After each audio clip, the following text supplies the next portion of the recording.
The Legend of Nayuta Boundless Trails is an action platforming spin-off of the Legend of Heroes turn-based RPG series by the fine folks at Falcom. First developed for the PSP in the Age of the Dinosaur, it was region-locked officially to Japan, until receiving a port to the Nintendo Vita, the PS4 and 5, and the home computer in the Age of the Mecha Dinosaur, 2023.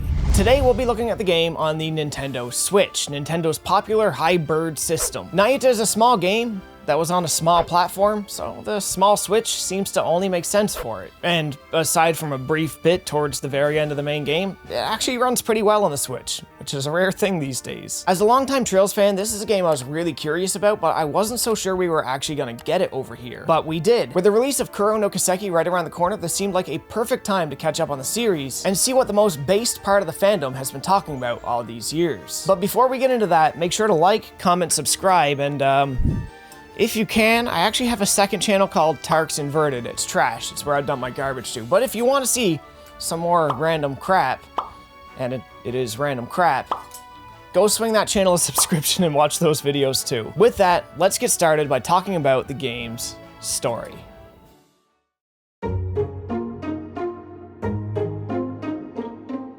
When it comes to The Legend of Heroes Nayuta Boundless Trails, in stark contrast to the series' main entries, simplicity is key. And this is true for even the title, as this game isn't called The Legend of Heroes Nayuta Boundless Trails, it's just called The Legend of Nayuta Boundless Trails. Because this game is about one hero, Nayuta, and friends, who are also heroes. While simplicity might not scratch the itch every series fan is looking for, I believe fully it is a great boon to this title. So this journey begins where another one ends, as our main characters Nayuta and Signa, after a 4-month quest, return home to the tropical Remnant Island. Remnant Island is home not just to a wonderful cast of NPCs with distinct local character designs, but to a recurring phenomenon of meteor and star fragment showers on its coastal shores. Due to this localized phenomenon, some researchers had taken up the task of investigating the fallen star fragments, which, upon examination, reveal images of landscapes, ruins, and structures in a nebulous, unknown place they've come to call Lost Heaven. A place Nayuta's parents died trying to find several years back when their ship capsized out to sea. Occasionally, instead of meteors or star fragments, ruins of structures would also crash down out of the sky. And it's here that our journey truly starts, when the largest structure yet lands just outside of town. Upon exploring the structure, Nayuta and Signa discover a small fairy girl at the top named Noi, unconscious and holding a mysterious artifact in her hand. Before they can get any answers, however, a big bad teleports in, recovers the artifact, makes an example out of Signa, and heads back through the portal, leaving Noi behind. Nayuta and Signa try to take Noi in, but upon awaking, she quickly finds a portal back to her homeworld, where Nayuta and Signa follow behind. Through the portal, they find themselves in the mysterious Lost Heaven, and after a brief back and forth, agree to help Noi in her request to recover the artifacts that were stolen from her, before the big bad can carry out whatever evil secret deed she fears he may be planning. And from there, the game is largely one of exploration and combat in an alien world. And how is this alien world? Well, it's probably best we address the elephant in the room up front. The graphics. They're dated and crunchy and obviously low budget. Which is to say, I fucking love the way this game looks. Well, you know, to a degree. Nayuta was developed for the PSP in 2012, and what we have here is a slightly cleaned up, up-resed version of that same game. Not all of the textures scale up very cleanly. A lot of environmental textures have that salt and pepper grainy look to them, that in a much lower resolution would look great, like a game is much more detailed than it really is. But in HD, doesn't really look all that good. There's also an abundance of clipping and floating objects and stuff, limbs that disappear funny into clothing and, things you can expect from a game like this, from a generation like this, from a budget like this, and from a portable console like the PSP. Although for PSP, this game looks incredible. That all said, the artistic intent here, just the overall design, I adore it. The cartoon-like cell shading blended with the tropical location, the distinct cultural designs, the 2D assets everywhere that populate houses and fill shelves. The way this spinning gear here isn't actually a spinning gear, but rather a bunch of distinct, separate pieces with a scrolling, linking texture. It all looks amazing to me. It comes together in a budget way I just adore. It all gives this world and universe a very distinct style. A lot of these design choices were made, of course, so the game would work within the limitations of the PSP, but honestly, it's all the better for it. Or at least almost all the better for it. Not all of the 2D assets are fun to look at, some stand out in a way that really makes you go, it's only a model. And then there's some inconsistencies that just make you wish the artists committed more to the limitations of the 3D models, like this dude here. I see his giant bug eyes on the model, and it's hilarious and distinct. It's what makes this guy who he is. And then I see his 2D portrait and like, he's just a guy. It's a little bit of shame because a lot of these 3D models are varied, unique, and look intentional in their diverse designs. But the character portraits sometimes paint a slightly different picture. And while probably more of a performance note than anything, vertical scaling and camera pans is a bit jerky. Otherwise, I get massive Mega Man Legends or Skies of Arcadia vibes here. Or perhaps a more apt comparison for those already familiar with Falcom's games. It's a lot like the older Ys titles, and that's certainly not a bad thing. Those games had such a strong identity that it just feels good to be taken back to it sometimes. Or maybe I'm just starting to look a little bit like a boomer to some people. Anyway, one of the bad guys in this game is named Salam, which I know what you're thinking. That sounds a lot like salami. And who else has salami? Men! And what's salam spelled backwards? Males. See, this plot thickens, but that's a red herring. What's really hidden in plain sight here is that salam is an anagram for meals. And meals are super important to combat and exploration. And thus we have our segue. It's time to ranch it up! Combat in Nayuta is much more along the lines of ease and much less along the lines of trails. It's fast, responsive, and simple, with a bigger focus on sword goes brr than real strategy. As you complete stage objectives, however, and gain stars on a scorecard, a local swordsman will teach you new abilities as you reach the milestones. These new abilities don't do anything too crazy, but they change combat quite a bit, extending combos, adding plunge attacks, chain dodge attacks, double jumps, guards, and more. Ability progression feels smooth and rewarding.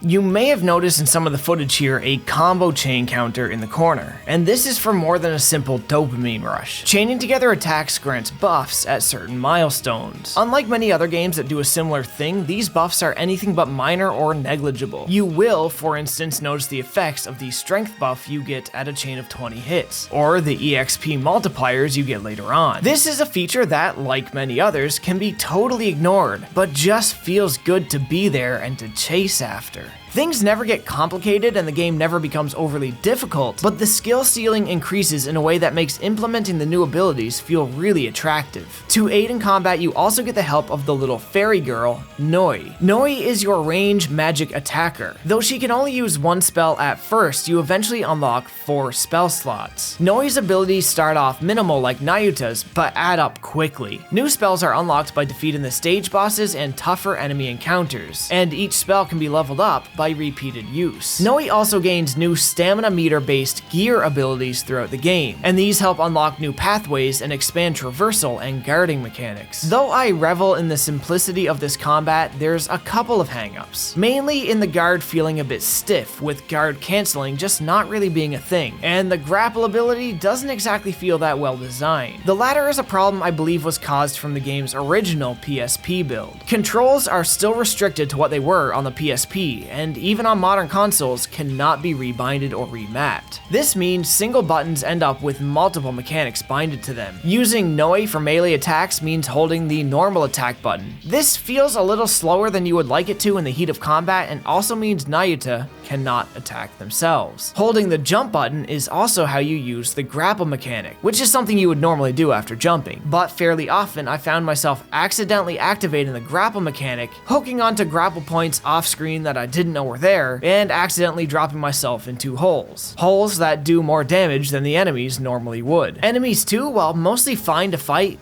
do have a few oversights here and there, with some basically being able to stunlock Nayuta into oblivion, requiring the otherwise invincible Noe to get you out of trouble if she has any magic charges available to do so. But these issues are intermittent enough that I really don't think they hang up the combat all that much. Combat is reactive, fast, exciting, simple, engaging, and just otherwise really addicting. Many of these things I would also say about the level design. The level design in Nayuta is honestly fantastic. It punches above the weight of what I thought the PSP could handle, and really raised the bar for what I thought Falcom themselves were capable of. Stages in Nayuta feel very traditional in a way I much desire the industry to return to. In fact, I could say that about most of this game. The world map populates stages across 4 main islands, Super Mario World style. Most of your time going through stages will be spent hacking and slashing your way through the enemies, but platforming, unique traversal mechanics, traps and switches, as well as alternate paths with loot and treasure chests, keeps you constantly vigilant and exploring with intrigue. There's also the occasional puzzle, but these are few and far between. Every island has a unique graphic palette and gimmick reminiscent of Legend of Zelda's themed temples, i.e. the Wind Temple, the Water Temple, the Heat Temple, etc. These themes creating stages where Nayuta must battle against the wind, navigate through water, or avoid the ever-deadly lava pits. One of the coolest things this game does for its levels is use a season-changing mechanic where stages get remixed as you switch the clock to new seasons, totally changing how each one looks and navigates and providing new challenges at higher levels, with more chances to unlock unique gear and spells for Nayuta and Noi. As an example to illustrate the changes, moving a water-based area to a winter season will cause the water to turn into ice, opening up new paths and closing others. This is instrumental in completing some of the game's side quests as well. An early quest, for example, sees you needing to plant a tree in one season. You exit the stage, then move the clock ahead and harvest the plant in another season. While the tree remains in the same place in each stage in each season, because of all the other changes when moving the clock ahead, it really doesn't feel like you're exploring the same place twice. It is a simple but brilliant way to extend the mileage of each stage and stave off the feeling of repetition, thus making the side quests in the game much more encouraging to partake in. But nothing in the game stands out quite as much as the area bosses. These are traditional adventure game bosses through and through. Each one has a unique method of fighting and unique things to look out for to take them down, feeling as much like a puzzle as a battle. This is the type of thing I really look forward to in bosses. As an example here, I'll show you the game's first area boss. This statue dude's weak point is on his face, which is just out of reach for the normal jump attack. However, when he strikes the ground, the stage pivots, giving you the extra range you need to attack him. But that's only one phase.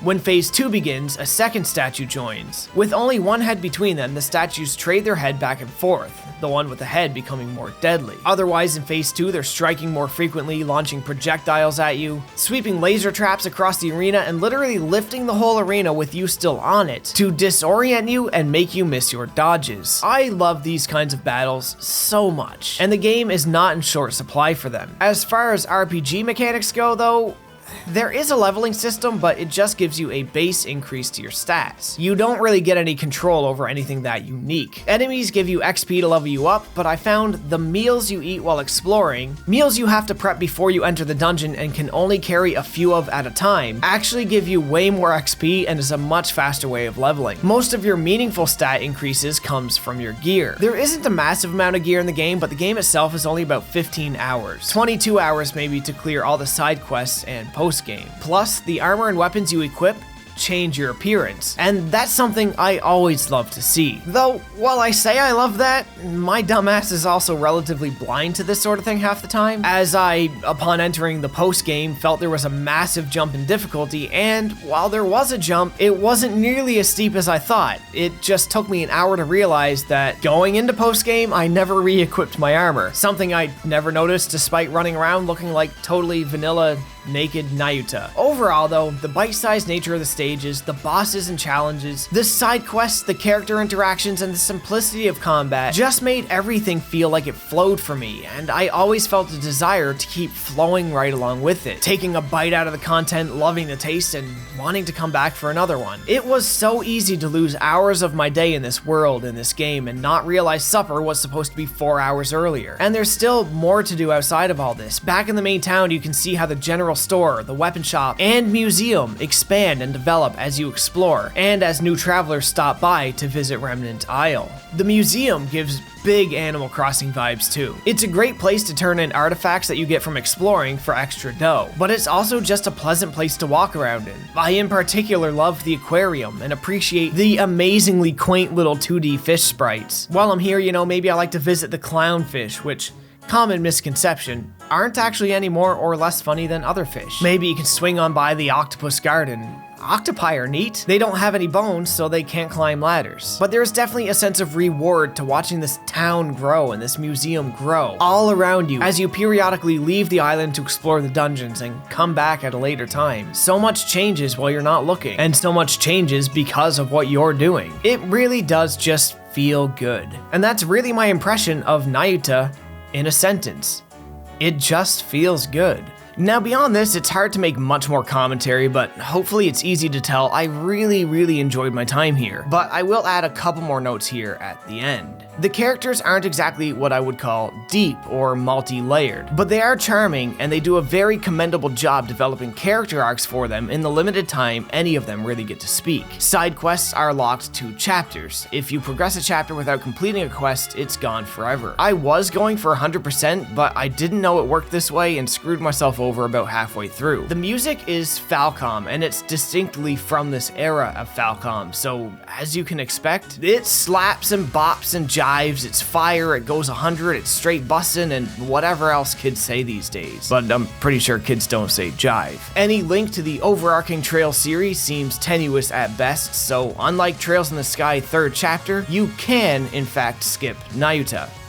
For now. But it's also just a super fun, low investment game that's worth playing as is, so I don't recommend skipping it. If anything, it's completely unnecessary to be familiar with the other Trails games, so maybe this is a good one to get into if that massive commitment is, rightfully terrifying. So at the end of all things, I'm proud to say, I've been Nayuta pilled. It's the perfect Legend of Heroes game for Ys fans. There was a time I wasn't sure we'd be getting this game over here, and though I was curious about it, I wasn't too concerned one way or another. But having played it now, it's a crime it took so long to make it over here. Nayuta is easily one of the comfiest games I've played this year, or maybe in many years. I honestly can't recommend it enough. But there's really not much more I can say about this, so I guess it's time for goodbye now. So Luna, you care to sing the goodbye song with me? Always bear.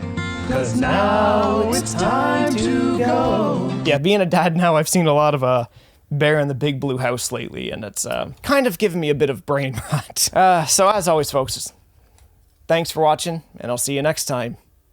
And it won't be 250 days till my next upload. Maybe. So one thing I didn't talk about in the video, there is a dog you can adopt in this game, and like in real life, this motherfucker loves you more than any person ever will. Look at all the shit he carries in his mouth for me every time I come home.